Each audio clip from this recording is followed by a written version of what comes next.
The FDA is bragging that they're approving drugs faster than they are in other countries. Now, is this something that's really safe? Well, it gets things through faster, but it doesn't get them through safer. And to me, it's outrageous that they should be bragging about something like that. Particularly since we know how many people die from drugs every year. Well, there are 400,000 deaths, so we need to work on that. But the big fact is that we have an awful lot of people who are suffering from drugs, because within the first couple of years of a drug coming out, about 20 to 25% will have a black box warning, or they'll be taken off the market already. So we shouldn't be in a hurry to get drugs onto the market. We should be doing that slowly and carefully, and not trusting so much the information that we get from Big Pharma in terms of data. Because we end up just being guinea pigs. Well, especially when they fast track them. Well, when they fast track them, they get them through faster, and a couple of things happen that are really dangerous. One is that the drugs are going to come into the market faster. They're going to get onto the public's use faster. The experiment's going to start faster. But the big thing is they pay user fees to the FDA for the FDA to take a look at their drugs in a more expedient way. Well, that's really a conflict of interest. Well, it is, because what happens is about 1/3 of the FDA's income is from what? It's from user fees.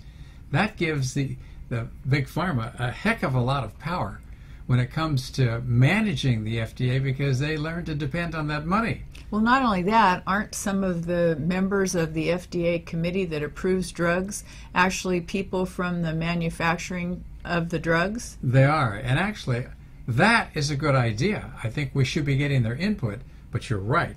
They should never ever have a vote, because they almost always vote in terms of how they're going to get this drug passed for their company. Well, could you imagine if they voted against the drug, what would happen when they went back to the office on Monday morning? There'd be big trouble. And if you look back at the Celebrex story, if you'd like to do that, you can go to drsaputo.com and put in Celebrex, and that whole story of how Celebrex remained on the market will blow your mind. It was totally unethical. It was actually cheating, and of course it saved the drug company billions of dollars, for which they're quite grateful to the FDA. So a lot of things are happening that we wish wouldn't.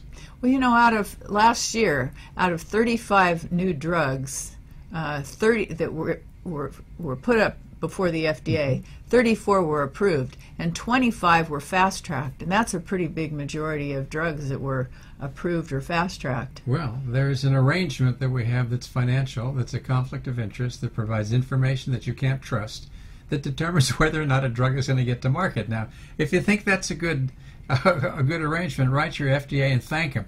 But as far as I'm concerned, I think this is a really dangerous thing, and it should stop. So when we start bragging about the fact that we get drugs to market faster than they do in Europe, trying to make it sound like we're better than they are, that's a big joke. All that's saying is we aren't doing things as safely as they are. And when you really look at the drugs that are approved, they're look-alike drugs. They're drugs that we don't really need to have most of the time.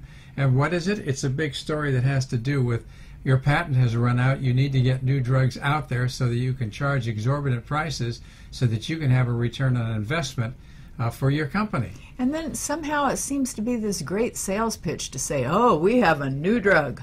Yeah, well, this drug is going to be better. Yeah, well, and everybody falls for it. Between the doctors, I know I used to want to keep up on whatever was new, and I would talk to my drug rep, and my drug rep would tell me what was good about the drug, and then they'd say offhand, say, you know, Len, they're also really good for these things. I'm not supposed to tell you, but you're my friend, so I'll let you know. And I'm going, wow, as I look back at that now, talk about getting sucked into a system that was corrupt and giving me bad information. That was the system.